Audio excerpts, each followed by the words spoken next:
على عباده الذين اصطفى أما بعد فأعوذ بالله من الشيطان الرجيم بسم الله الرحمن الرحيم فمن يرد الله أن يهديه يشرح صدره للإسلام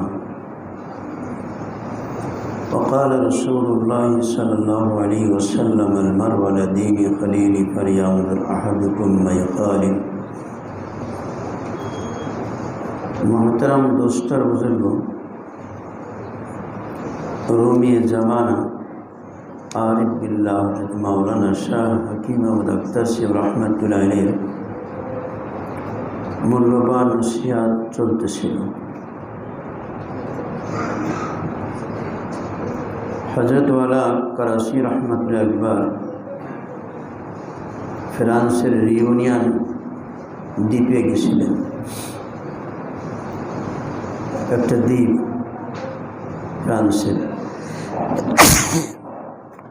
তবে সেখানে মানুষের বসতি, মুসলমান আছে। তো রিউনিয়নের মধ্যে একবার হজরতের সফরকালে এক ব্যক্তি জিজ্ঞাসা করতেছে, एक शख्स ने पूछा कि जिना क्यों हराम है। इस्लाम में जिना के हराम करा है।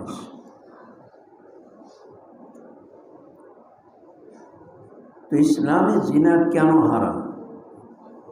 मैं कहा कि अल्लाह ताला ने अपने गुलामों को ज़ानी होने से बचा लिया, क्योंकि जिना से जो बच्चा पैदा होता है वो हरामी होता है। वो हरामी होता है नहीं। तो कहा कि अच्छा, काबिर से क्यों हराम है? मैंने कहा कि काफिर औरत से जब बच्चा पैदा होगा तो काफिर और एक दुश्मन का इजाफा होगा, और दूसरा मुकदमा चलेगा कि हरामी भी बनाया नालायक, और मेरे दुश्मन की तादाद भी बढ़ा दी कि काफिर और बढ़ा दिया। दो मुकदमे चलेंगे। तो যখন এক ব্যক্তি প্রশ্ন করছে জিনা কেন হারাম, তো হযরত কারসি উত্তর দিলেন, আল্লাহ পাক চান যে তার গোলামদেরকে তারা যে ব্যভিচার হবে, ব্যভিচার থেকে বাঁচানোর জন্য।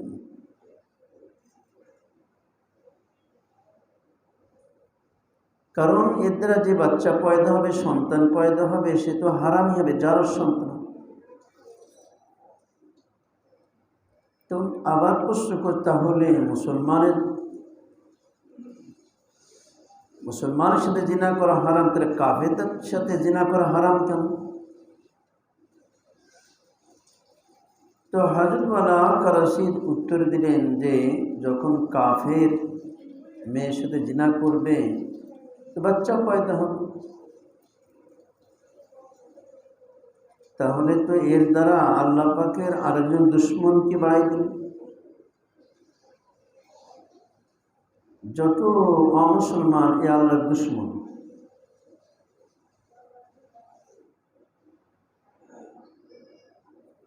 যারা আল্লাহকে আল্লাহ বলে স্বীকার করে নাই, তো আল্লাহ পাকের দুশ্মন। তো যদি কোনো মুসলমান মেয়ের সাথে জিনা করে, যে বাচ্চা পয়দা হবে, তো আরেকজন আল্লাহ দুশ্মন বেড়ে গেল। তাহলে তো তার নামে মোকদ্দমা তো আরেকটা হলো, এক তো হারাম কাজ করছো, দ্বিতীয় আরেকটা আমার দুশ্মন বাড়াইছো, দুই मुकदमा चलবে তার নামে।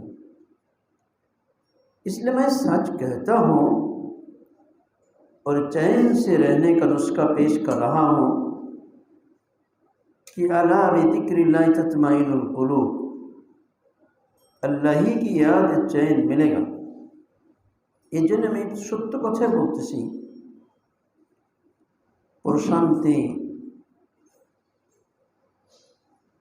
প্রশান্তির সাথে থাকার জন্য একটা ব্যবস্থাপত্র আমি বলতেছি, যা আল্লাহ কোরআনে বলেছেন, আলা বিযিক্রিল্লাহি তাতমাইন্নুল কুলুব। আল্লাহ পাকের স্মরণ দ্বারাই দিলের প্রশান্তি পাওয়া যায়। এখন আল্লাহ পাকের জিকিরের দ্বারা, আল্লাহ পাকের স্মরণের দ্বারাই দিলের প্রশান্তি পাওয়া যায়। এখন আল্লাহ পাকের স্মরণ তো দুই রকম, लेकिन याद की दो किस्में। আল্লাহকে স্মরণ করব, ওই স্মরণ করা দুই প্রকার, দুইভাবে আল্লাহকে স্মরণ করা যায়।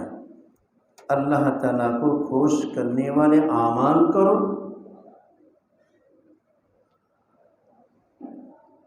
एक तो আল্লাহ পাককে খুশি করার জন্য যে আমলগুলি আছে, যে আমল করলে আল্লাহ খুশি হন সে আমল করো। और नंबर 2 अल्लाह की नाराजगी से बचो। 2 নম্বর হলো যে কাজ করলে আল্লাহ নারাজ হয়, অসন্তুষ্ট হয়, সে আল্লাহ পাকের অসন্তুষ্ট হওয়ার আমল থেকে, কাজ থেকে বেঁচে থাকে। बाद लोग आमाल इज़ा तो करते हैं, हज और उम्रा खूब करते हैं, मगर गुनाहों से नहीं बचते। অনেক লোক তারা আল্লাহ পাকের সন্তুষ্ট করার যে আমলগুলি আল্লাহ সন্তুষ্ট হয় সে সমস্ত আমল তো খুব করে, হজ করে, উমরা করে, নামাজ পড়ে, রোজা রাখে, হজ এর পূজা করতেছে, দান খয়রাত করে, কিন্তু গুনাহ থেকে বেঁচে থাকে না। লম্বা টুপি, লম্বা জামা আছে, মাথায় টুপি আছে, পাগড়িও আছে, আবার ঘুষও খায়, মিথ্যা কথা বলে, সুখের গুনাহ করে, গুনাহ করতেছে, गुनाहते बेचे থাকে না। अब बताइए कि मोहब्बत के 2 हक हैं नहीं। বলুন যে ভালোবাসার 2টা দাবি, 2টা হক, 2টা হক আছে কি? মানুষ যাকে ভালোবাসে তো সে চায় না আমি যাকে ভালোবাসি সে অসন্তুষ্ট হোক, সবসময় চায় আমি যাকে ভালোবাসি সে যেন সবসময় খুশি থাকে। कि महबूब को खुश रखें, আমি যাকে ভালোবাসি তাকে সবসময় খুশি রাখবো, और दूसरे उसको नाराज ना करना। দ্বিতীয়টা খেয়াল করে যে এমন কাজ করব না যে কাজ করলে সে নারাজ হবে, असंतुष्ट হবে। मैंने अपने बुजुर्गों से सुना है, बल्कि कुरान पाक से इस्तेदलाल भी करता हूँ कि अल्लाह के 2 हक हैं। আমি বুজুর্গানের দিন থেকে শুনেছি, বরং কোরআনে পাক থেকে আমি প্রমাণ দিব যে আল্লাহ পাকের 2টি হক। इबादत अल्लाह की मोहब्बत का हक है। नमाज पढ़ी, रोजा रखी, हज करी, जाकात दिই, জিকির করি, তিলাওয়াত করি, সব যে করি আমরা, এগুলি হলো আল্লাহ পাকের ভালোবাসার পাওনা দাবি, আল্লাহর ভালোবাসার হক। আল্লাহ পাকের বান্দার কাছে পাওনা। হযরত মুআয বিন জাবাল রাদিয়াল্লাহু তাআলা আনহুকে নবীজি বলতেছেন, এই কথাটা বলতেছেন 3 বার ডাক দিয়ে তার মনোযোগ শতভাগ নবীর দিকে করে তাই কথাটা বলছে। মুসলিম শরীফের কিতাবুল ঈমানের মধ্যে ঘটনা নিয়ে আসছে। রাসূলুল্লাহ সাল্লাল্লাহু আলাইহি ওয়াসাল্লাম বলেন, ইয়া মুআয ইবনে জাবাল, ও মুআয ইবনে জাবাল। মুআয ইবনে জাবাল রাদিয়াল্লাহু তাআলা বলেন, লব্বাইক ইয়া রাসূলুল্লাহ ওয়া সাদাইক, আয় আল্লাহর রাসূল আমি উপস্থিত। কিন্তু নবীজি কিছু বললেন না। আবার চলতেছে, কিছুক্ষণ পরে আবার ডাক দিয়েছে, ও মুআয। আবার উত্তর দিলেন, লব্বাইক ইয়া রাসূলুল্লাহ ওয়া সাদাইক, আয় আল্লাহর রাসূল আমি উপস্থিত। কিন্তু নবীজি আবারও কিছু বললেন না। চলতেছেন, কিছুক্ষণ পর আবার ডাক দিয়েছে, ও মুআয। আবার বলছে, লব্বাইক ইয়া রাসূলুল্লাহ সাদাইক, আয় আল্লাহর রাসূল আমি উপস্থিত। এই হাদিসের একটা জিনিস জানা গেল, কোন সময় কাউকে ডাকলে আমরা অনেক সময় বলি উপস্থিত, হাজির, এরকম বলি।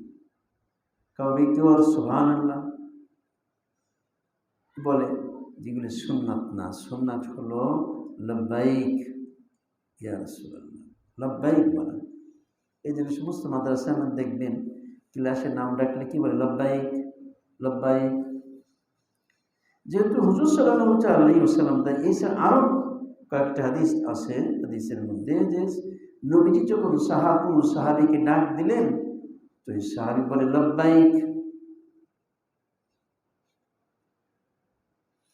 তো 3 বার ডাক দিয়ে সম্পূর্ণ মনোযোগটা নবীজির দিকে ফিরিয়ে তারপরে চমৎকার একটা কথা বলতেছে। কথাটা এত গুরুত্ব যে সম্পূর্ণ যাতে মনোযোগ সহকারে শুনে দিলের মধ্যে কথাটা ফিট করতে পারে। এই 3 বার ডাক দিয়ে 3য় বার যে বলতেছে, তুমি জানো মা হাক্কুল্লাহ, হাল তাআলাম মা হাক্কুল্লাহ আলাল ইবাদ ওয়া মা হাক্কুল ইবাদি আলাল্লাহ। তুমি জানো আল্লাহর পরে বান্দার উপরে আল্লাহর কি হক, আল্লাহর কি পাওনা, আর আল্লাহর কাছে বান্দার কি পাওনা। তখন হযরত মুআয বিন জাবাল রাদিয়াল্লাহু তাআলা বলেন, আল্লাহ ওয়া রাসূলু আ'লাম, আল্লাহ রাসূল ভালো জানেন। তখন রাসূলুল্লাহ সাল্লাল্লাহু আলাইহি ওয়াসাল্লাম বলেন, হাক্কুল্লাহি আলাল ইবাদ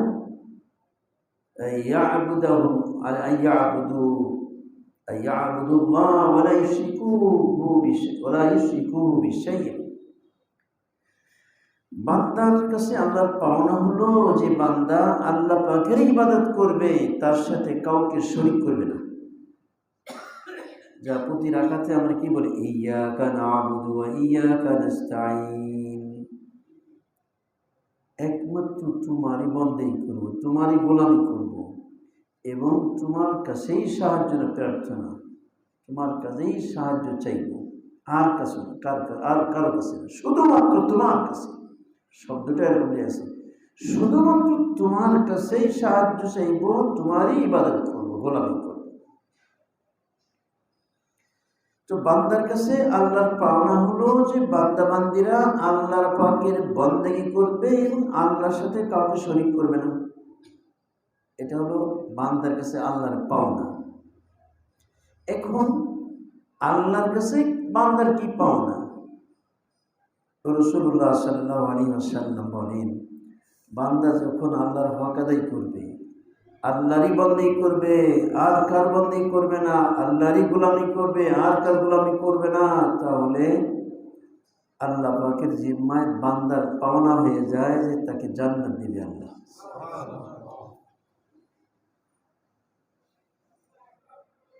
তো বান্দার কাছে আল্লাহর পাওনা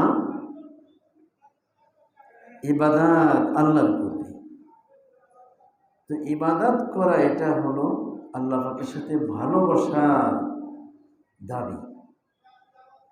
যে ভালোবাসে, যে যাকে ভালোবাসে তার অনুসরণ করে, এটা দুনিয়াতে নিয়ম। তো আল্লাহ পাককে যে ভালোবাসে, আর আল্লাহ পাকের ভালোবাসার জন্য কি লাগবে? হাকিমুল মাথান বলেন 3টা কাজ করতে বলে তার দিলের মধ্যে আল্লাহ পাকের মহব্বত উঠবে। মহব্বতের দ্বারা সে আল্লাহর মহব্বতে বেচাইন হবে, আল্লাহর জিকির ছাড়া ভালো লাগবেই না। হাকিমুল মাথানি রাহমাতুল্লাহ বলেন, বান্দা যদি কোনোদিন প্রত্যেক দিন কোনো এক সময় কিছু সময় প্রত্যেক দিন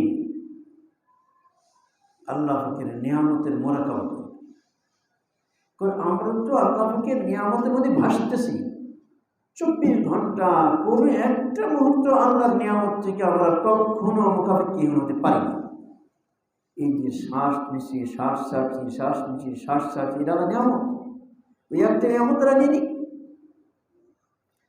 এই নিয়ামত, যে নিয়ামতের পরে বান্দার জীবন মরণ, সেই নিয়ামত আল্লাহ পাক কারোর হাতে দেন নাই, কোনো ফেরেশতার কাছেও দেন নাই, আল্লাহ নিজেই নিয়েছে। আর যদি এই শ্বাস প্রশ্বাস কোনো মানুষের কাছে থাকতো, যে দল ক্ষমতায় থাকতো আর এক দলগুলো মেরে শেষ করে দিত। এই জন্য আল্লাহ পাক কি করেছেন? এই নিয়ামতকে, শ্বাস প্রশ্বাস নিয়ামত আল্লাহ নিজে রাখছে সমান। আল্লাহ তার দুশ্মনকেও বাঁচায় রাখছেন, তাকেও শ্বাস প্রশ্বাস দিচ্ছেন। যে আল্লাহর প্রিয় বান্দা তাকেও আল্লাহ শ্বাস প্রশ্বাস দিচ্ছেন। তো আল্লাহ পাকের নিয়ামতের তো কোনো শেষ নাই। এই সুস্থ শরীর, এই অঙ্গ প্রত্যঙ্গের মধ্যে দুটি কান, দুটি চোখ, দুটি হাত, দুটি পা, সুস্থ ব্রেন, সুস্থ হার্ট, এই যে সুস্থতা, এটি কত বড় নিয়ামত। তারপর আবার আল্লাহ পাক তার রিজিক ব্যবহার করতেছি, সময় মতো রিজিক দিচ্ছেন। কত নিয়ামত দুনিয়াতে, ঘর বাড়িতে শুরু করে জায়গা জমি, মানুষের সাথে উঠা বসা, সুখে শান্তিতে বসবাস করা, ছেলে মেয়েদেরকে নিয়ে, স্ত্রীদেরকে নিয়ে, আপনজনদেরকে নিয়ে বসবাস করা, এই সবই তো আল্লাহ নিয়ামত। অনেকে তো এটাও করতে পারে না। এইভাবে যে নির্জনে বসে চিন্তা করে, তারপরে আল্লাহ খাওয়াইতেছেন, আমার দ্বারা আল্লাহ পাক কি নিয়ামত বানাইতেছেন। হাজার হাজার মাইল আমার রিজিক, সে হাজার হাজার মাইল থেকে আমার রিজিক পাঠাইতেছে। কোনো খাবার ইটালিতে, কোনো খাবার ইংল্যান্ডে, কোনো খাবার ফ্রান্সে, কোনো খাবার আমেরিকা। এই যে সিয়াসিট আমেরিকাতে আসে, বাংলাদেশের মানুষ খাইতেছে। দোকানে গেলে দেখা যায় কাপড় চোপড় কোথায় জাপান থেকে, কোথায় জার্মান থেকে, কত জায়গার থেকে কাপড় চোপড়গুলি আসতেছে। কে পাঠাইতেছে? আল্লাহ পাঠাইতেছে। আপনি পড়বেন তাই, আমি আপনার পর্ব, সেই জন্য আল্লাহ পাক আমার এই পরনের কাপড় কোথাতে পৃথিবীর কত দেশে তৈরি করতে, সেখানে তারা পাঠাইতেছে। আমার চাউল আমি খাবো, সেই চাউলটা কোথায় হয়েছে আল্লাহ? বিদেশি চাউল আছে, দেশি চাউল আছে, রংপুর, কত জায়গা থেকে চাউলগুলি আমি খাবো, তার জন্য আল্লাহ ওখানে বানাইতেছেন আমার জন্য। ইয়া আল্লাহ,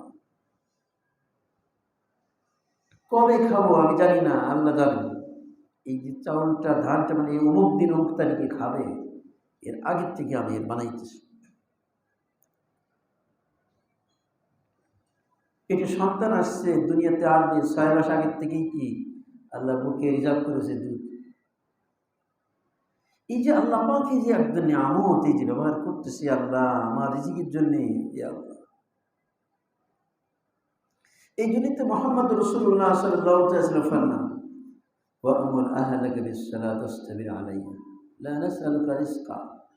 কোরআনে আল্লাহ বলতেছেন নবীজিকে, আপনি নামাজের, পরিবার পরিজনকে নামাজের আদেশ করুন এবং নিজেও যত্নশীল হন। ওয়াসতাবির আলাইহা, ধৈর্যের সাথে নামাজ পালন করুন, নামাজ কায়েম করুন, নামাজ পড়ুন। আপনি রিজিক তালাশ করবেন, ব্যবসা বাণিজ্য করবেন, এই জন্য আপনাকে জিজ্ঞেস করা হবে না যে রিজিক, হালাল রিজিক তালাশ করছি না কেন। যখন নবুয়তের দায়িত্ব আসছে তখন কি রিজিক আমি খাওয়াবো, আপনি নবুয়তের কাজ করেন। ইন তানসুরুনি আনসুরকুম, আমার দিনে সাহায্য করবেন, আমি আল্লাহ সাহায্য করব। আপনি আমার দিন নিয়ে চলবেন, আমি আমার রিজিকের ব্যবস্থা করব। সরকারি কর্মচারী, এই কর্মচারী বেতন কেটে দেয় সরকার। সরকারের দায়িত্ব পালন করে, এই জন্য সরকার তাকে প্রতি মাসে মাসে বেতন, গাড়ি বাড়িগুলো দিচ্ছে। যেহেতু শয়তানের সরকারের গোলাম, তো যখন আমি আপনি মাওলা পাকের গোলামি করবো, তো আল্লাহ পাক তো আমার রিজিকের ব্যবস্থা করবেন, তিনিই তো রাজ্জাক। আমরা তো সে মালিকের কাছ থেকে নিব। রাত্রে দুনিয়ার মানুষ ঘুমাবে, ওখানে উঠে আল্লাহ কাছে কাঁদবো, চোখের পানি ফেলবো, শীত এবার আল্লাহ কাছে কাঁদবো, আল্লাহ দাও, দেবা না দাও, তোমার ভান্ডার তো কম না, আরো বাড়ে, যত দিবে তত বাড়ে, দাও। ওই মালিকের কাছ থেকে নিতে হবে। মালিকের যত চাবেন তত মালিক খুশি হয়। দুনিয়ার নিয়মের পরিপন্থী, যে যত বেশি চায় নারাজ হয়ে যায়, শুধু চায় শুধু চায়, আর আল্লাহর কাছে না চাইলে নারাজ হয়ে যায়। আল্লাহকে যত চাবেন তত আল্লাহ খুশি হয়। এই জন্য আমার পীর মুর্শিদ রহমতুল্লাহ বলতেন, আল্লাহর কাছে যখন চাবা অনেক বেশি করে চাবা, কারণ তার খাজানা তো কম নাই। দুনিয়াতে চিন্তা করে আমি যে আল্লাহর কাছে চাবো, যে পরিমাণ চাইলে দে সেই পরিমাণ চায়, বেশি চায় না। আর আল্লাহর কাছে চাইতে হবে বেশি, দুনিয়াও চান আখিরাতও চান। ربنا آتنا في الدنيا حسنة وفي الآخرة حسنة وقنا عذاب النار। আল্লাহ দুনিয়া আগে দিচ্ছে, দুনিয়াও হাসানা দাও, পরকালও হাসানা দাও। তো মহতরম দোস্ত বুজুর্গ, আল্লাহর কাছে যখন চাইব, বেশি করে চাইব, তখন বলতেন চাওয়ার সময় খুব বেশি চাইবা, তারপরে আল্লাহ তোমাকে যে ডাল ভাত নুন ভাত যা দে তারপর সবর করবে। চাওয়ার সময় বেশি চাওয়া, কিন্তু আল্লাহ যা দেবে তারপর সবর করবা। বেশি চাওয়ার লাভ কি? দুনিয়াতে বেশি চাইবেন, যদি আল্লাহ না দেন তো পরকালে রিজার্ভ থাকবে, তখন এত আনন্দ লাগবে। হাদিসে পাকের মধ্যে আসছে, কিয়ামতের ময়দানে যখন বান্দা দুনিয়াতে যে দোয়া কবুল হয় নাই, ওই দোয়ার প্রতিদান যখন আখিরাতে পাবে, সে খুশিতে আত্মরাবে। আর দুনিয়াতে একটা দোয়াও কবুল হতো না, একটা দোয়া না কবুল হইতো বেশি ভালো, সব দোয়াগুলি আর আখিরাতে রিজার্ভ থাকতো। তাহলে আখিরাতের এত প্রতিদান, এত প্রতিদান, সে তো বলতে দুনিয়াতে একটা দোয়া আল্লাহ কবুল না করতেন তাহলে ভালো হতো। এই জন্য মহতারাম দোস্ত বুজুর্গ, দুনিয়াতে খুব দোয়া করতে হবে, সে দোয়া কবুল দুনিয়াতে হোক আর না, কিন্তু কবুল তো অবশ্যই হবে, হয় দুনিয়ার জন্য না পরকালের জন্য। এই জন্য দোয়া করলে মিস যায় না, দোয়া করলে এটা বিফল যায় না। দোয়া করার সময় বেশি বেশি চাবো, তবে আল্লাহ যা দিবে তার আমরা খুশি চাবো, সবর করবো। তো মহতরম দোস্ত বুজুর্গ, আল্লাহ পাকের নিয়ামতের মোরাকাবা, নির্জনে বসে 10 মিনিট মোরাকাবা করবে, তখন দেখবেন ইয়া আল্লাহ, আল্লাহ এত নিয়ামত দেন, এত নিয়ামত, আর সেই আল্লাহ নাফরমানি করি, কত বড় নিয়ামত খারাপ রে আমি, যে আমার আল্লাহ এত দিচ্ছেন, এত দিচ্ছেন, এত দিচ্ছেন, তারপর সাথে নাফরমানি করি। এরপরও যদি একটু বিপদ আপদ আসে, আরে কত দোয়া করতেছে আল্লাহর কাছে, আল্লাহ দোয়া কবুল করতেছে না। অনেক লোক বলে হুজুর এত দোয়া করতেছে, এত কাঁদতেছে, আমার দোয়া আল্লাহ কবুল করতেছে না কেন, বুঝতেছি না। সামান্য একটু অভিযোগ, কিছুর কারণে অভিযোগ শুরু হয়ে গেছে। কিন্তু আল্লাহ তো কোনো অভিযোগ করে না, যাওয়ার বান্দা আমার বাদ দিয়ে শয়তানের গোলামি করে, আমার নাফরমানি করে। আল্লাহ তো ফেরেশতার সামনে এরকম অভিযোগ করে, দেখ আমার বান্দা কি করতেছে, কিন্তু আমার বান্দা আমার বিরুদ্ধে অভিযোগ করে। এই জন্য মহতারাম দোস্ত বুজুর্গ, যখন নিয়ামতের মোরাকাবা করবো, তখন আর অভিযোগ আসবে না যে এত নিয়ামত আর তার বিপক্ষে সামান্য একটু। মুস্তাদরাকে হাকিমের রিওয়ায়াত নিয়ে আসছে, এক আল্লাহর বান্দা বনী ইসরাঈলের ঘটনা, জিবরাইল হযরত নবীজিকে শোনাইছে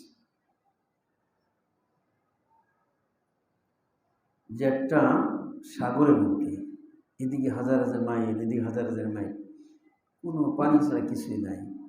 ওখানে সাগরের মধ্যে একটা পাহাড়, সেই পাহাড়ের পর সেই থাকে, ওখানে একটা ঝুপড়ি আছে, ওখানে তার জিন্দেগি কেটেছে ইবাদত বন্দেগীর মধ্যে, 1000 বছর কেটে গেছে, একাধারে ইবাদত বন্দেগীর মধ্যে কেটেছে। তো কিয়ামতের ময়দানে আল্লাহ পাক হাজির করেছেন, তো আল্লাহ পাক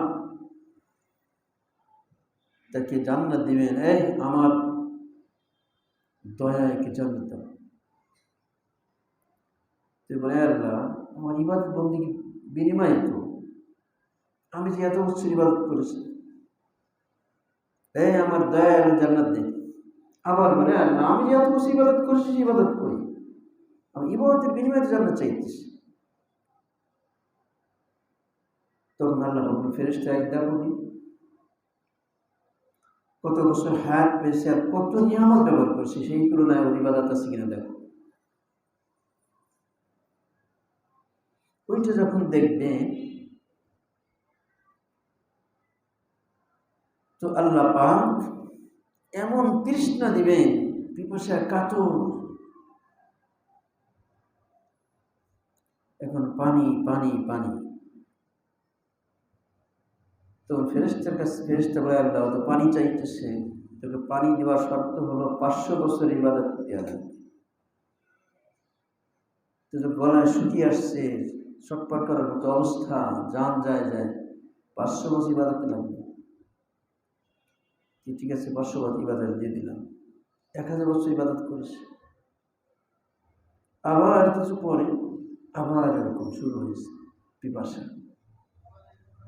আবার চাই এরকম পানি চাই না, পানি দিতে 500 বছর ইবাদত লাগে। আবার 500 বছর ইবাদত দিয়ে দিবে, আর কিছুই থাকলো না। আবার পিপাসা না, তুমি তো দুনিয়াতে এই 2 গ্লাসতে 1000 বছর ইবাদত করলে, তুমি তো দুনিয়াতে 1 গ্লাস কেন হাজার হাজার গিলাস পানি খেয়েছো, পানি নষ্ট করেছো। অভিশাপ জান্নাত পরে আমরা যে গোসলখানায় যে কি পরিমাণে পানি নষ্ট করি, যা আল্লাহ, পানি যে কত বড় নিয়ামত এটা কল্পনা করা যায় না। পানি যে কত বড় নিয়ামত। আমাদের তিরমিজি শরীফের ঘন্টায় সাঈদ আহমদ পালনপুরি রহমাতুল্লাহ আলাইহি শোনাইতেছিলেন, আরব দেশে পানি কি কদর করে। দেখবেন হজের মৌসুমে পানি নষ্ট করে কিন্তু অনারব যারা, তারাই অরিজিনাল যারা মক্কা মদিনায় থাকে, ওরা পানি নষ্ট করে না। আমি যখন পানি জমজমের পানি আনতেছি, বেশি ভারী হয়ে গেছে, নিয়ে দেবে না, তো বোতলগুলো এয়ারপোর্টে রেখে দিয়ে আমি ব্যাগটা হালকা করি, তোরা আল্লাহ পানি এখানে ফেলে যাচ্ছ, এমন বড় বলছে যে পানি এরকম ফেলে দাও, এই তোমাদের পানি প্রতি। আমি লজ্জায় পড়ে গেছি, যাতে নিতে পারতেছি না, কারণ 1 লিটার পানি দাম 7 রিয়াল,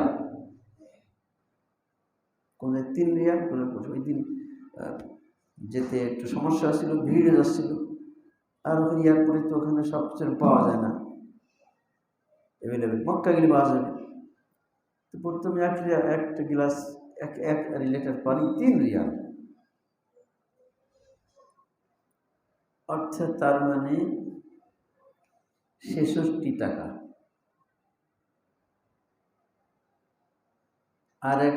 আর তেল বলে পেট্রোল মাত্র 25 পয়সা, অকটেন 45 পয়সা। তেলের দাম কম, পানির দাম বেশি। ওদের পানির এত মূল্যায়ন, ওরা অরিজিনাল যারা আরব সৌদির পানিকে নষ্ট করে না। তো সাঈদ আহমদ পালনপুরি রহমাতুল্লাহ আলাইহি ক্লাসে বলতেছিলেন,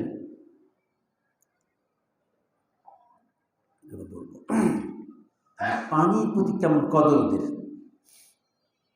হাদিসে আসছে রাসূল পাক সাল্লাল্লাহু আলাইহি ওয়াসাল্লাম 3 থেকে 5 মুদ,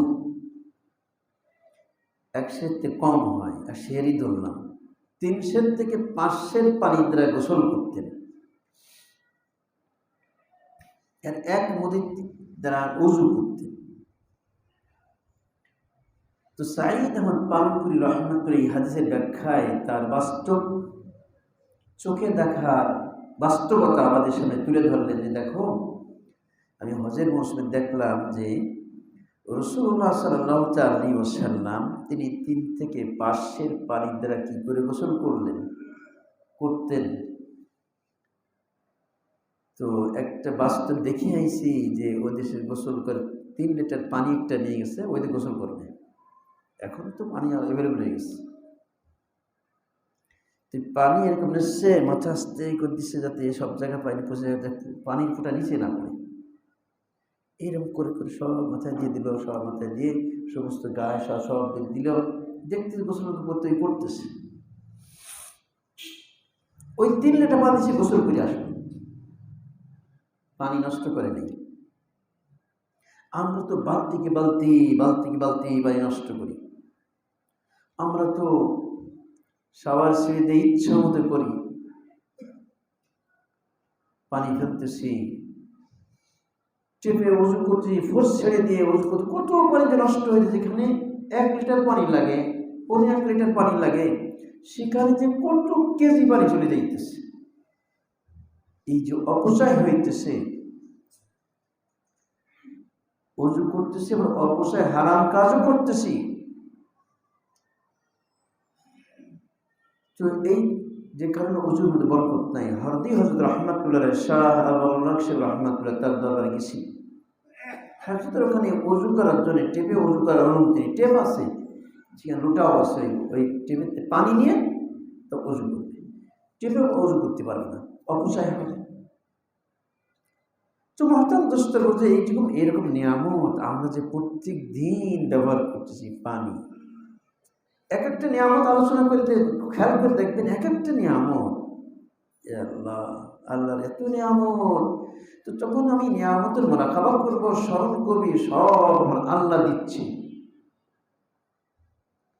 এই নিয়ামতের মুরাকাব করলে আল্লাহ প্রতি মহব্বত আসবে। তাহলে যে আল্লাহ আমার এত নিয়ামত দিচ্ছে, আমি কতক্ষণ চিন্তা করি, আমার আল্লাহ তাতে বেশি চিন্তা করে আমার নিয়ে। আল্লাহ পাক আমার রিজিক, আমার সুখ শান্তি, আমার সুস্থতা সবই তো আল্লাহ হাতে। এরকম নিয়ামতের মুরাকাবা যে করি, 10-15 মিনিট করে দিন নিজের চক্ষু বন্ধ করে মুরাকাবা করব, তো আল্লাহ পাকের সাথে মহব্বত, সাংঘাতিক মহব্বত বাড়বে। 2 নম্বর কাজটা করব, সেটা হলো নিয়মিত জিকির, ওজিফা আদায় করতে, যে নিয়মিত যখন জিকির করব, তো আল্লাহ পাক জিকিরের ওসিলা আমার দিলের মধ্যে আল্লাহ মহব্বত ঢুকাই দিবে। 3 নম্বর, নেক স্বভাব অবলম্বন করব, জাকিরিনদের মজলিসে বসবো, ইমাম ওয়ালাদের মজলিসে বসবো, আল্লাহদের মজলিসে বসবো। যখন তাদের মজলিসে বলবো, তো নেক সহবতের কারণে আমার আপনার আমলের প্রতি আগ্রহ আসবে।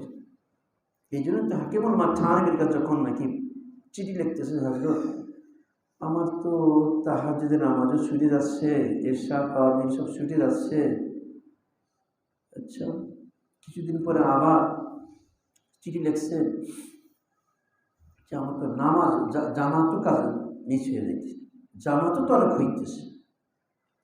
কিছুদিন পরে আবার লিখতেছে যে হযরত আমার তো নামাজও কাজা হচ্ছে। এমন পর্যায়ে চলে গেছে আমার অবস্থা। তখন হযরত থানভী রহমতুল্লাহ কি উত্তর দিলেন, চিঠি লিখলেন, কি উত্তর লিখলেন? হযরত থানভী লিখলেন, মালूम होता है तुमको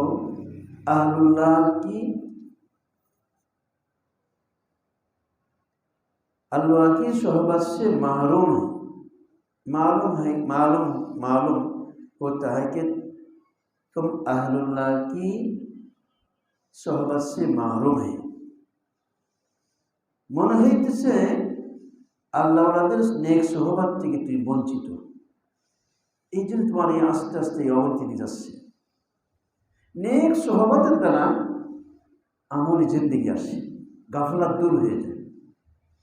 তো বলতেছিলাম যে আল্লাহ পাকের মহব্বতের দাবি হলো যে আল্লাহর बंदगी করবে।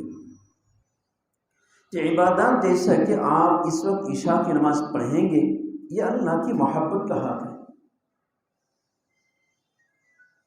যেহেতু ইবাদত আল্লাহ পাকের মহব্বতের হক, তখন ঈশার নামাজে পড়বেন, এটা আল্লাহর মহব্বতের হক।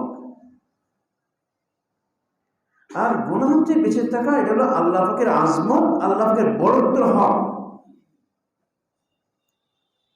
लेकिन सड़कों पर नजर बचाना, झूठ ना बोलना, सौदा सही तो सही तोड़ना, ये सब क्या है? अल्लाह के आजमत, আল্লাহর বড়ত্ব, আল্লাহর আলিশান মর্যাদা,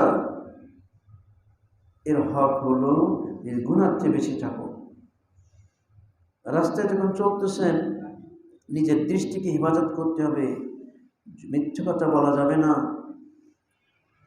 দোকানে কেনাবেচা করবো, সঠিক ওজনটা সঠিক দিব। ये अल्लाह ताला की आजमत का हक है, এটা আল্লাহ পাকের বড়ত্বর হক। इबादत अल्लाह के मोहब्बत का हक है। इबादत हलो अल्लाहर मोहब्बतेर हक, और गुनाह से और नाफरमानी से और अल्लाह के गुस्सा से बचना ये अल्लाह ताला की आजमत का हक है।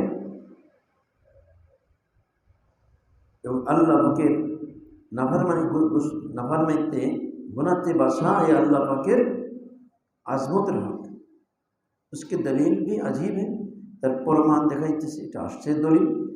एक दिन तिलावत कर रहा था, एक दिन আমি तिलावत করতেছি कि दलील भी सामने आ गई, যে সামনে দলিল এসে গেছে তিলাওয়াতের মধ্যে, মা লাকুম লা তারজুনা লিল্লাহি ওয়াকারা। तिलावत করতে করতে সূরা নূর आयत, क्या हो गया नालायको, ए अनुपयुक्त व्यक्तिरा, ए नालायकरा की हलो, ये तुम अल्लाह के अजमत का ख्याल नहीं करते हो, ये तुमने अल्लाहर बड़त्वर ख्याल करो ना, इतने अजीम और शान मालिक को नाराज करते हो। एरकम आलिशान सत्तार अल्लाह नमामनी करतेছো। बदायूं एक यूपी का शहर है जिसको हकीमुल उम्मत मिजाहान फरमाया करते थे कि बदायूं ही था मुहावरा उर्दू का। वहाँ एक शायर गुजरा है फानी बदायूनी, एक तो उसकी बीवी नाराज हो गई और बोलना छोड़ दिया। बदायूं अर्थात এটা মুরাদাবাদের কাছে একটা ছোট একটা শহর। ওখানে এক কবি ছিলেন যাকে ফানি বদায়ুনি বলা হতো। একবার তার বিবি অসন্তুষ্ট হয়ে গেছিল, ওর বন্যা छोड़ दिया। এখন স্ত্রী মুখ বন্ধ করে স্যার কথা বলেন, तो जालिम का शेर सुनो तो तब पता चलेगा, মানে জালিমের শব্দটা শোনো বোঝা যাবে তাহলে कि अल्लाह ताला की नाराज़गी से हमें कितना डरना चाहिए। বোঝা যাবে যে আল্লাহ পাকের অসন্তুষ্টি থেকে আমাদের কি পরিমাণ ভয় করা দরকার। एक बीबी की नाराज़गी से एक जालिम पर दुनियावी इश्क में क्या असर मरतब हो। এই দুনিয়াতে বিবির অসন্তুষ্ট এর দ্বারা একজন জালিম তার দুনিয়ার পর দুনিয়ার মহব্বতের মধ্যে তার উপর কি পরিমাণ প্রভাব পড়েছিল। और अल्लाह के नाफरमानी हम बेतहाशा करते, অথচ আল্লাহ নাফরমানি আমরা সবসময় করে যাইতেছি, খেয়াল করি না। और नजर इधर उधर मारते हैं, और এদিকে আমরা দৃষ্টি দিই, কুদৃষ্টি করি, मगर हमारे कल्ब में जरा भी जख्म और गम नहीं आता। এর দ্বারা সামান্য আমাদের দিলের মধ্যে কষ্ট লাগে না, দিলে जख्म লাগে না, आह निकलती है।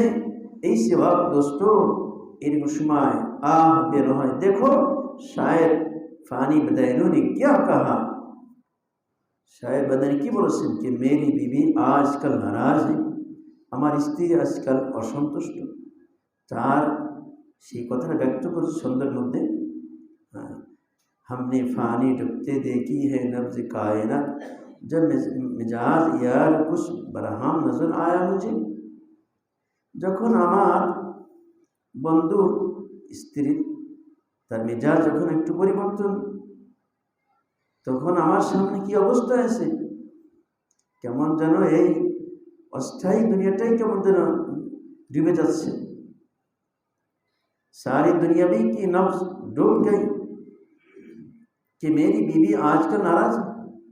सारा दुनिया सब कुछ कर डूबे गल, কেন আমার बीवी नाराज थी।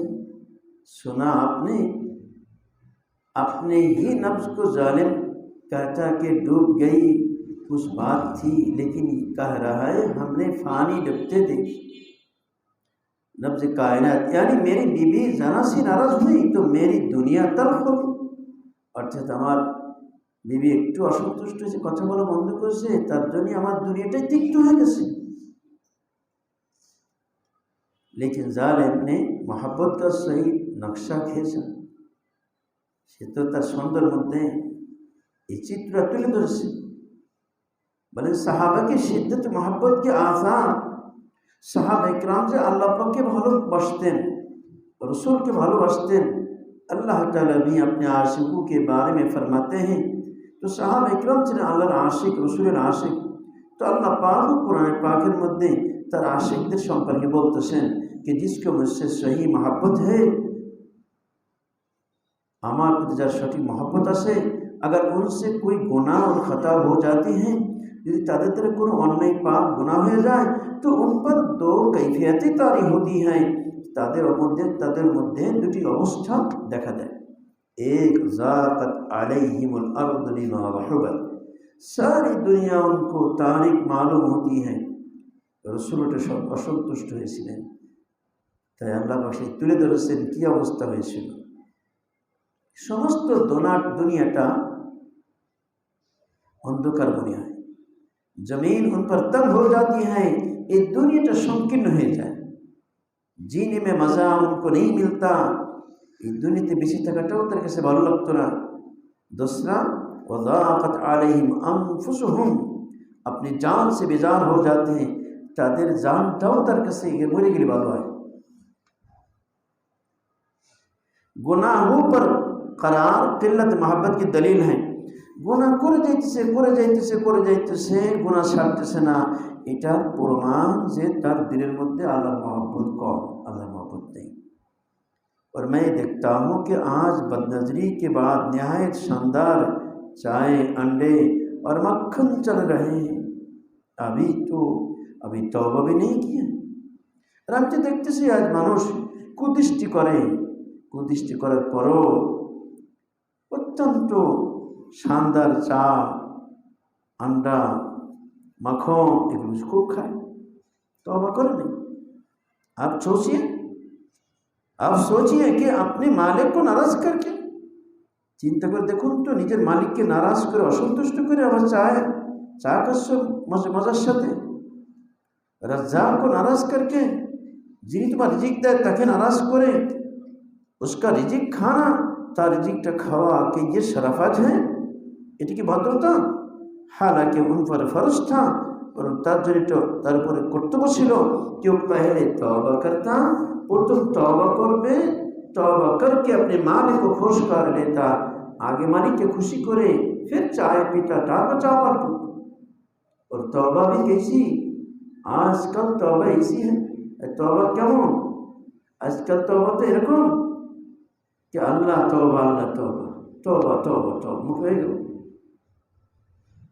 मुखे तौबा करते और देख भी रहे औरतों को, अरे देखिए मेয়েদেরকে দেখতেছে তওবা করতেছে। হজের মধ্যে এরকম হয়, মানুষ মনে করে হজে গেলে গুনাহ হয়, ইয়া আল্লাহ গুনাহ করে বলে হজে গেলে। কত দেশে কত রকম মেয়ে আসতেছে, বিশেষ করে ইন্দোনেশিয়া মেয়েদেরকে তাদের লিবাস পরটাই উল্টো পাল্টা দিয়ে তাকায় দেখতে বলছে, আরে এরা এত অভদ্র, এরা এত বেপরোয়া, এরা পর্দা খেয়াল করে না, দেখতেছে তাকাচ্ছে কথা বলছে, আর ওই তাকাচ্ছে করে যদি নজর সরাই দেখো। আর হচ্ছে মুজদালিফা আসতেছে, কি দৌড়ে আসতেছে খুশিতে, যুবক স্ত্রী যুবক স্বামী দুইজন হাত ধরে হাসতে হাসতে চিল্লাই দৌড়ছে, লিবাস পোশাক ভালো না।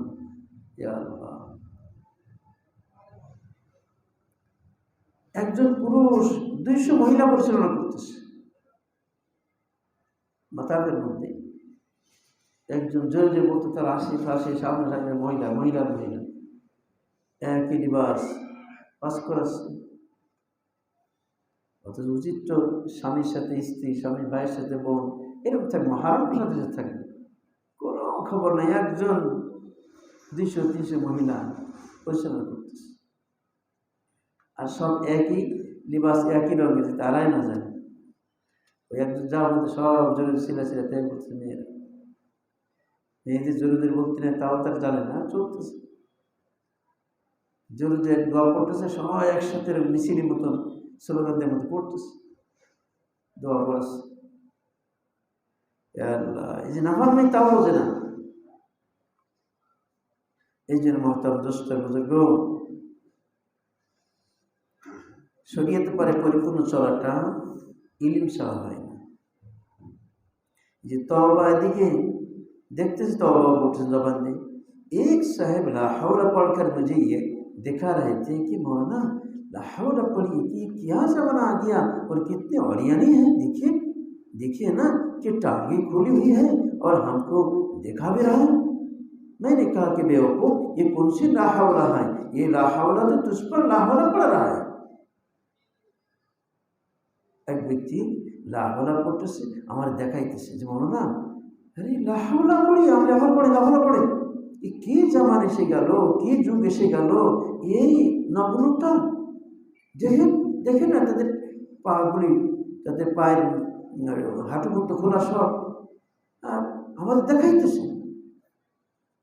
তাই বললাম ওরে বেয়াকুব কেমন লা হাওলা, তোমার লা হাওলার পরে তো লা হাওলা পড়তেছে, লা হাওলা নিজেই তোমার লা হাওলা করে সেই লা হাওলা পড়তেছে।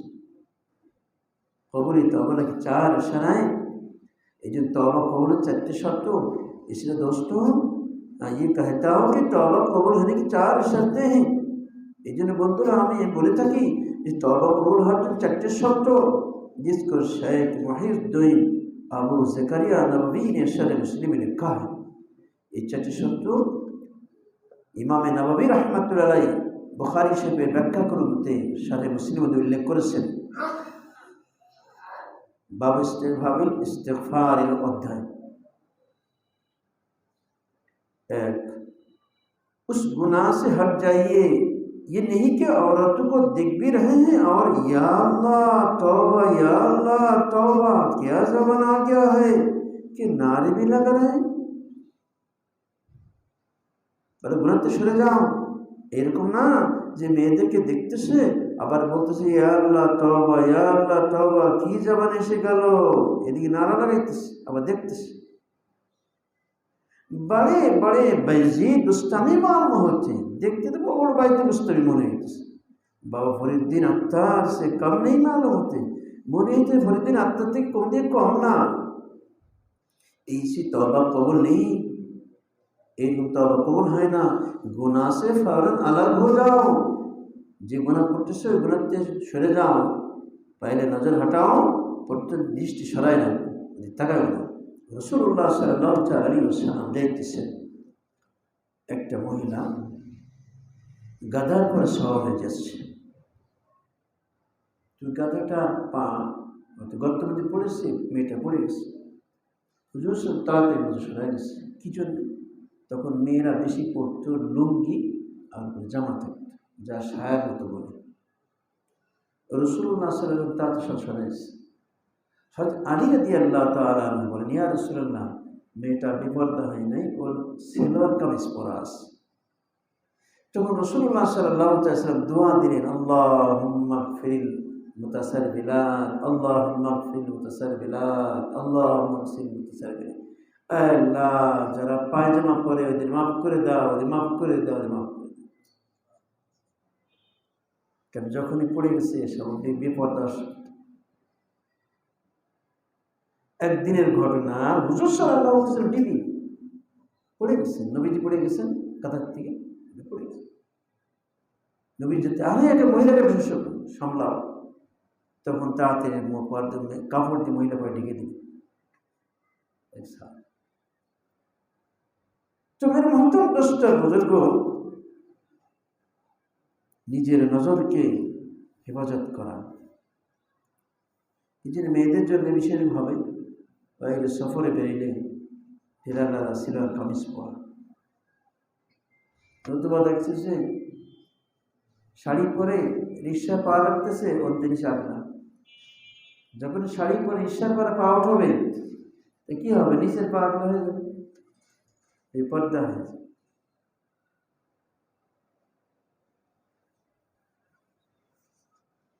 এই যে প্রথম শর্ত হলো যে आगे गुनाह থেকে नजर सराय दो, तौबा की पहली शर्त है यक़रा अनिल मासियती, पहले गुनाह से अलग हो जाइए तब तौबा कबूल होगी। आगे गुनाह থেকে পৃথক হয়ে যাও, তাহলে তবেই तौबा कबूल होगी। 2 नंबर शर्त হলো गुनाह पर नादिम हो जाइए, यंदिमा अलैहा,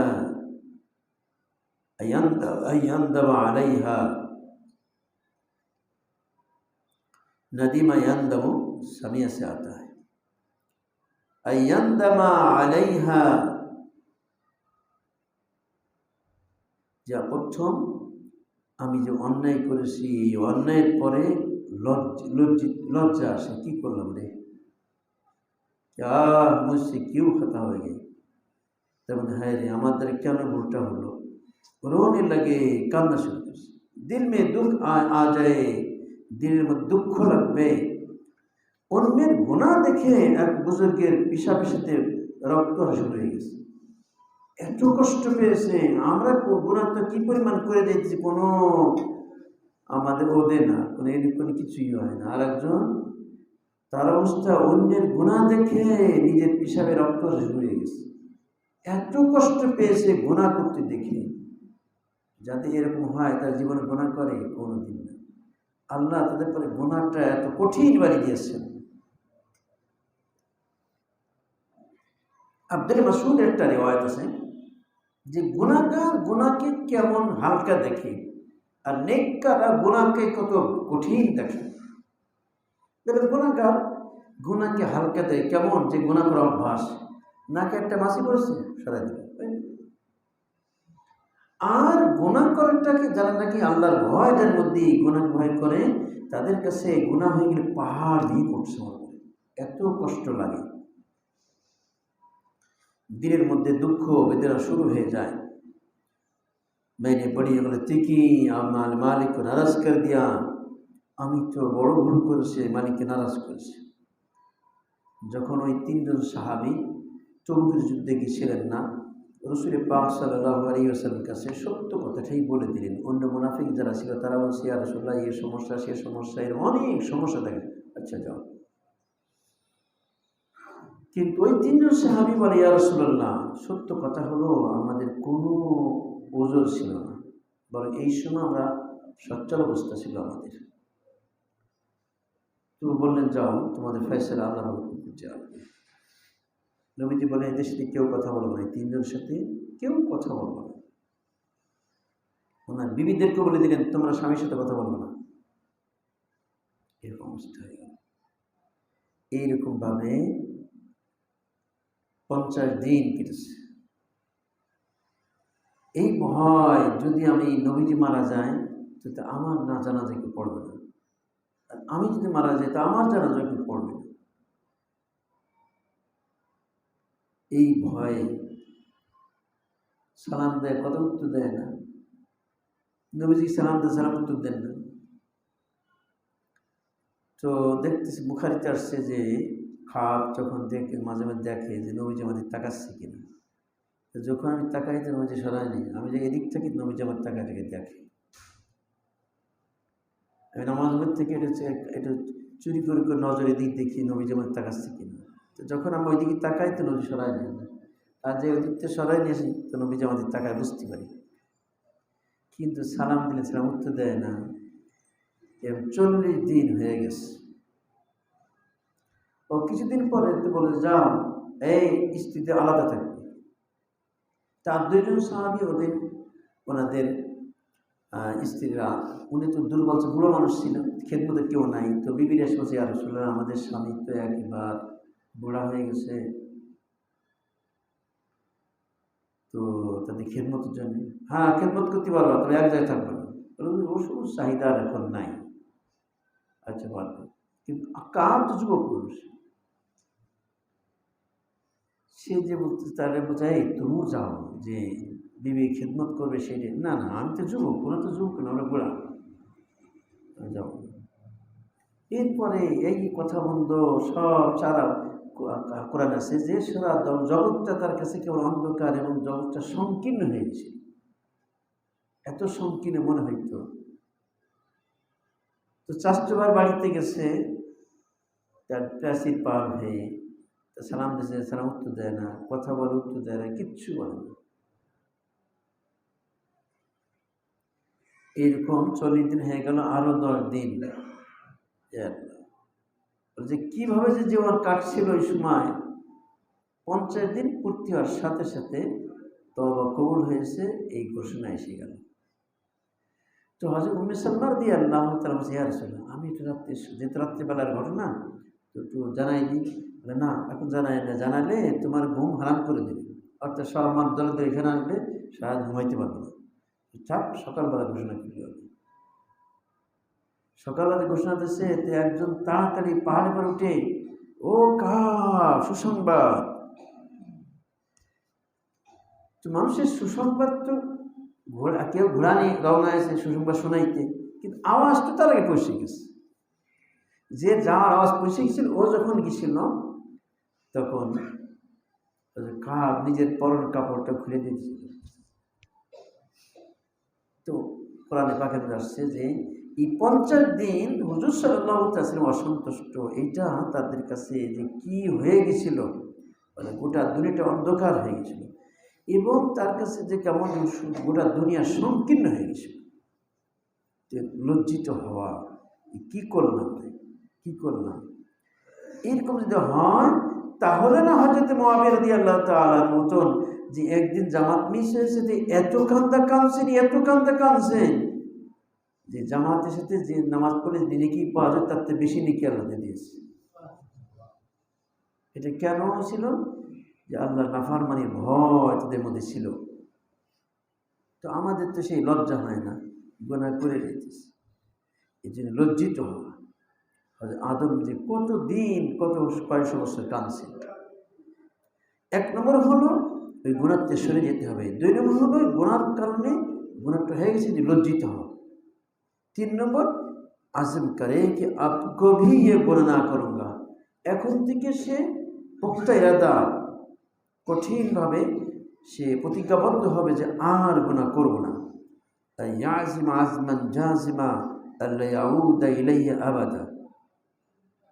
একদম কঠিনভাবে সে ওয়াদাবদ্ধ হবে, নিজের নফসের সাথে ওয়াদা করবে যে আর আল্লাহর কাছে ওয়াদা করবে, আল্লাহ আর কোনো গুনাহ করব না কখনো। पक्का इरादा कर ले, मजबूत इच्छा करबे, इरादा करबे कि अब अल्लाह ताला को नाराज नहीं करना, ना अल्लाह के नाराज करबो ना। चाहे दिल से आवाज़ आती हो कि फिर तुम यही काम करो, चाहे दिलेर मध्य आवाज़ जो आसते থাকে, अरे তুই তো দিন আবারই গুনাহ করবি, যতই आवाज़ আসো ये বলবে যে আল্লাহ করব না। लेकिन अब दिल का साथ छोड़िए, जबान से कहा। এখন দিলের কথা বাদ দাও, জবানে কমপক্ষে বলো যে আর কোনো গুনাহ করব না। তওবা করতে ওয়াক্ত তওবা তোড়নে কা ইরাদা না, যখন তওবা করে ওই সময় দিলের মধ্যে থাকে যে না, সামনে তওবা ভঙ্গ করব না, তার যথেষ্ট। যদিও পরবর্তী তওবা ভেঙে যায়, কিন্তু যখন তওবা করবে ওই সময় তওবা, আগামীতে তওবা ভেঙে ভাববো, এর নিয়ত থাকবে না, তার তওবাই তো হবে না, তাহলে তার তওবা কবুল। চাহে बाद में टूट जाए, तब भविष्य तौबा भেঙে যাক, फिर तौबा करो, आबार तौबा करो। अल्लाह ताला माफ़ करते करते नहीं थकते, अल्लाह का क्षमा करते करते क्लांत हन ना, लेकिन इस वक्त इरादा ना हो कि गुनाह करेंगे, কিন্তু এই সময় এই নিয়ত থাকবে না যে আমি গুনাহ করব। तौबा तोड़ने का इरादा ना हो, तौबा ভাঙার ইচ্ছা হবে না, बस ये तो आप करते कर सकते ना, तो আমি করতে পারি कि या अल्लाह मेरा इरादा तौबा तोड़ने का नहीं है, अल्लाह আমি तौबा করতেছি, तौबा সামনে ভাঙবো না, এটা আমার ইচ্ছা। मगर तौबा पर कायम रहना और रखना, उसकी मदद आप ही से मांगते। তবে তওবার পরে অটল থাকা, এটা এর সাহায্য মাওলা তোমার কাছে চাইতেছি, যাতে আমি তওবার পরে আমি অটল থাকতে পারি। 4 নম্বর শর্ত, আহলে হুকুক কো মাল ওয়াপিস করে। বান্দার হক নষ্ট করে থাকে, তো যার মাল নষ্ট করেছে, পাওনা রয়ে গেছে, এতদিন দেয় নাই, এখন দিতে হবে, পিছনে সব দিতে হবে। বোনের সম্পত্তি দেয় না, বছরকে বছর ভোগ করতেছে, এতদিন ভোগ করছ, এটা সহ দেওয়া লাগবে। আর তাহলে মাফ সারে বোন মাফ করে দে, মাফ করে দেয়, খুশি, ঠিক আছে। और अगर किसी का माल ले लिया है, जिकर माल लिए थे, तो उसकी तौबा के लिए ये शर्त है, तार तौबा देने की शर्त, हाँ, जिस तरह आपको तरीके से फिर देवी। वजू खाना से किसी को 2000 पाउंड की घड़ी उठा ली, वजू खाना 2000 पाउंड दामेर घड़ी छिलो, घड़िटा तो निये आसे पकेटे दिए ढुकातेছে, फिर कहता है कि अल्लाह मियाँ माफ़ कर दो, अल्लाह माफ़ कर दा, माफ़ कर दा, मगर ये घड़ी वापस नहीं करो। अल्लाह माफ़ कर दा, पर घड़ी नहीं माफ़ कर दा, तुम घड़ी देवे ना, घड़ी रखी देवे, तो ये तौबा कबूल होगी नहीं, यही तौबा कबूल होवे ना। माल की तौबा यही है कि जिसका माल हो उसको वापस करो। मालिक माल तौबा हलो এই যার মাল নিজ থেকে ফেরত দাও। এই জন্য তো হযরতে ফুজাইল বিন আয়াজ রাহমাতুল্লাহ আলাইহি তওবা করেছিলেন। যা যেখানে যেখানে ডাকাতি করে মাল নিয়েছিল সব ফেরত দিয়েছে, দিতে পারে নাই, মাপ চেয়ে দিয়েছে। তারপরে নাই বিশ্ববরণ্য আল্লাহর ওলি হয়েছে এবং 4 সিলসিলা সব ফুজাইল বিন আয়াজ হয়ে তাহসান বসতি গেছে। কত সে ডাকাত ছিল। একজন ডাকাত কি করে 4 সিলসিলার গোড়া হচ্ছে। এটা যখন প্রকৃত তওবা করেছে তখন এটা হয়েছে। तो एक जन बोले सोहबत अहलुल्लाह के बिगाए कोई अल्लाह वाला नहीं बन सकता। अल्लाह वाला सोहबत छड़ा, ताদের नेक सोहबत छड़ा कि अल्लाह वाला होते पारे नहीं, होते पारबे ना। तो खैर मैं अर्ज कर रहा था, बस बोलते थे हमें जी बात बोलते चला कि जब तक के हम सोहबत अहलुल्लाह में नहीं रहेंगे, जब तक में अल्लाह वाला सोहबत থাকবো না, अल्लाह नहीं बन सकते, আমরা अल्लाह वाला होते पारबो ना। आप बताइए कि देसी आम लंगड़ा आम बन सकता है? अपनी बोलो देशी आम के लंगड़ा होते पारबे ना, যত সময় তো कलम ना बांधा হবে। लंगड़े आम की सोहबत के बगैर, लंगड़ा में सोहबत छड़ा देशी आम का से कौन देशी लंगड़ा आम आलबे ना, देशी आम ही आलबे। कलम जब लगाई जाती है, कलम करा है तो देशी आम लंगड़ा आम बनता है।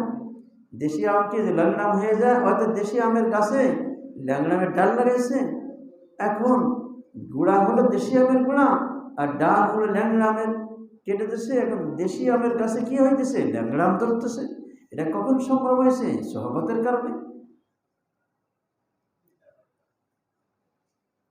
और देसी दिल जब अल्लाह वालों के दिल से पैमान लेता है तो क्या बनता है कि देशी दिल अल्लाह बोला दिल, সে দিলের মধ্যে তার দিলের রূপ হলো দুনিয়া। এই দিল কোনোদিন আল্লাহওয়ালা বলবে না যত সময় আল্লাহওয়ালাদের দিলের সাথে তার কলম না লাগবে। দিলে দিলে মিল থাকবে। হযরত আবু বকর সিদ্দিক রাদিয়াল্লাহু তাআলা দিলের মধ্যে আল্লাহ রাসূলের মহব্বত কি পরিমাণ ছিল, যে কারণে নবীজি সাল্লাল্লাহু আলাইহি ওয়াসাল্লাম বলতেছেন মা সাব্বাল্লাহু ফি সাদরি ইল্লা সাবাবতু ফি সাদরি আবী বকর। আল্লাহ পাক আমার দিলের মধ্যে যত মারফতের মহব্বত, ইখলাস, তাওয়াক্কুল, ইজালা দিয়েছেন আমি সব সবাব ইল্লা সাবাবতু ফি সাদরি আবী বকর, আবু বকর দিলের মধ্যে আমি ঢেলে দিয়েছি। लंगड़ा दिल नहीं तगड़ा दिल बनता है। लंगड़ा दिल तगड़ा दिल है ना, ऐसा तगड़ा होता है कि फिर उसकी सोहबत से हजारों अल्लाह बनते थे। बरों तार दिल लंगड़ा दिल तगड़ा दिल हो जाए, एमन तगड़ा है जो तार सोहबत हजारों मानुष अल्लाह वाला है। जो लोग अपने बुजुर्गों के साथ रहे उनके बरकत से फिर दूसरे लोग वली अल्लाह बन जाते। যারা আল্লাহ ওয়ালাদের সোহবত থাকছে তাদের বরকতে অন্যরাও अल्लाह वाला हो जाए। আহলুল্লাহ का सोहबत একটা খালি वली अल्लाह नहीं बंद होता। अल्लाह वालाদের সোহবত যারা থাকে তারা শুধু আল্লাহর ওলি হয় না, बल्कि ওলি साज होता है, बरं ওলি আর ওলি বানায়। इसकी बरकत से दूसरे लोग भी वली अल्लाह बन जाते, बरं তাদের সোহবতের বরকতে অন্যরাও আল্লাহর ওলি হয়ে যায়। इसलिए दोस्तों ये जो बंधुरा मैं अर्ज करता हूँ, ये कथाएं बोलते सी कि कुछ दिन कम से कम 40 दिन किसी अल्लाह वाले की सोहबत में रह लो। कमपक्षे 40টা दिन কোন আল্লাহর সোহবত থাকো, जहाँ मुनासबत हो, যেখানে তোমার দিলের মিল থাকে সেরকম আল্লাহর কাছে। आप कहेंगे 40 दिन की क्या खुशियत है? এখন বলতে 40 দিনের কি বৈশিষ্ট্য? आदतुल्लाह यही है, और अल्लाह अब्बास এটাই अल्लाह नियम कि जो लोग अपने बुजुर्गों के पास 40 दिन रहे, যারা বুজুর্গদের কাছে 40 दिन থাকবে, कुछ पा गए। ज्यादा रहो तो और ज्यादा पाओ, কিছু পাইবা অবশ্যই, যদি বেশি দিন থাকো তো আরও বেশি দিন। ইমামে আবু হানিফা রাহমাতুল্লাহ কতদিন ছিলেন? 2 সাল ছিলেন। ইমামে আবু হানিফা রাহমাতুল্লাহ তিনি জাফর সাদেক রাহমাতুল্লাহ দরবারে 2 বছর লাগাইছিলেন। তাই হযরত ইমাম আবু হানিফা এই 2 বছর সম্পর্কে তার অনুভূতি পেশ করেন। সেটা কি? লাউলা সানাতানি লাহালাকু নোমান, আমি যদি জাফর সাদেকের দরবারে 2টি বছর না লাগাইতাম তো আমার মতো নোমান, ইমাম আবু হানিফার নাম, আমার মতো নোমান হালাক হয়ে যেত। ইমামে আবু হানিফা তো তার নাম তো আবু হানিফা না, এটা তার উপনাম, আসল নাম তো নোমান, নোমান বিন সাবিত, আব্বার নাম সাবিত ছিলেন। আল্লাহ की सोहबत में कितना रहे। এখন প্রশ্ন হলো যে আল্লাহওয়ালাদের সান্নিধ্যে আমি কতদিন থাকবো? আল্লাহ তাআলা ফরমাতে हैं কুন মা সাদিকিন। আল্লাহ পাক কুরআন পাকের মধ্যে ফরমান, সূরা তওবা 11 নম্বর আয়াত, 11 নম্বর পারা সূরা তওবার মধ্যে, আল্লাহ ওয়ালু और तक़वा वालों के पास रहो, আল্লাহওয়ালাদের সাথে থাকো। আল্লামা আলুসি ফরমাতে हैं, तफसीर रुहुल मानी যিনি লিখছেন আল্লামা আলুসি রহমাতুল্লাহ, তিনি বলেন যে আল্লাহ ওয়ালু কে পাস কিতনা রহে, আমরা আল্লাহওয়ালাদের সান্নিধ্যে কতদিন থাকবো। খালিতুহুম লিতাকুন মিসলাহুম, ये रुहुल मानी की इबारत है। খালিতুহুম লিতাকুন মিসলাহুম, তোমরা আল্লাহওয়ালাদের সান্নিধ্যে থাকো, কতদিন থাকবা? বলে যতদিন তাদের মতো না হতে পারবো। লিতাকুন মিসলাহুম, এটা তাফসীর রুহুল মানির रीडिंग की इबारत है कि इतना रहो कि तुम भी वैसे ही अल्लाह वाले बन जाओ, वही परिमाण थको कि तुम्हारा अल्लाह वाला हो जाओ, तुम्हारे आंखें भी गुनाहों से बचने लगे, तुम्हारे चोर गुनाह से बचते थकबे, और तुम्हारे दिल में भी अल्लाह की मोहब्बत गालिब हो जाए, और तुम्हारे और हृदय मध्य अल्लाहर मोहब्बत कुर्बान हो जाए। इतना रहो और अल्लाह के पास दिन अल्लाह के থাকো। যেমন হযরতে খাজা আজিজুল হাসান রাহমাতুল্লাহ আলাইহি হযরত হাকিমুল্লাহ থানভীর দরবারে আসছিলেন, আসার সময় কি বলেছিলেন? মিটা দীজিয়ে मैं मिटने ही को आया हूँ, হে থানভী আমাকে বিলীন করে দেন, আমার নফসকে খতম করে দেন, আমি এই জন্যই আসছি নফসকে বিলীন করার জন্য, নফসের গোলামিতে বাঁচার জন্য আসছি। যখন হাকিমুল্লাহ থানভীর দরবারে থাকার পরে এক পর্যায়ে একদিন তার জবান দিয়ে সন্দেহ বেরিয়েছে, हर तमन्ना दिल से रुखसत हो गई, अब तो आजा अब तो खलवत हो गई। अल्लाह আমার দিলটা খালি হয়ে গেছে, সব দুনিয়ার চাহিদা, আশা ভরসা আকাঙ্ক্ষা যা ছিল সব বেড়ে গেছে। এখন কোনো আশা, কোন নারী, গাড়ি, বাড়ি, সম্পদ, চেয়ার, কোনো কিছুর আশা আমার দিলে নাই, সব বের হয়ে গেছে। একটা আশা আছে, তুমি মাওলা। हर तमन्ना दिल से रुखसत हो गई, আমার দিল থেকে সমস্ত আশা বের হয়ে গেছে। अब तो आजा, আল্লাহ এখন তুমি এসে যাও দিলের মধ্যে। अब तो आजा अब तो खलबत हो गई, এখন তুমি এসে যাও, আমার দিলটা তোমার জন্য খালি হয়ে গেছে, দিলের মধ্যে কেউ নাই, শুধু মাওলা তোমার জন্য খালি। তো হাকিমুল্লাহ থানভী কি বলেছিলেন? আরে খাজা সাহেব, এই সময় যদি আমার কাছে 1 লক্ষ টাকা থাকতো তো আমি এই 1 লক্ষ পুরস্কার দেবে সন্দের কারণে। আল্লাহ আমাদেরকে শতভাগ তার মহব্বত নসিব করুন।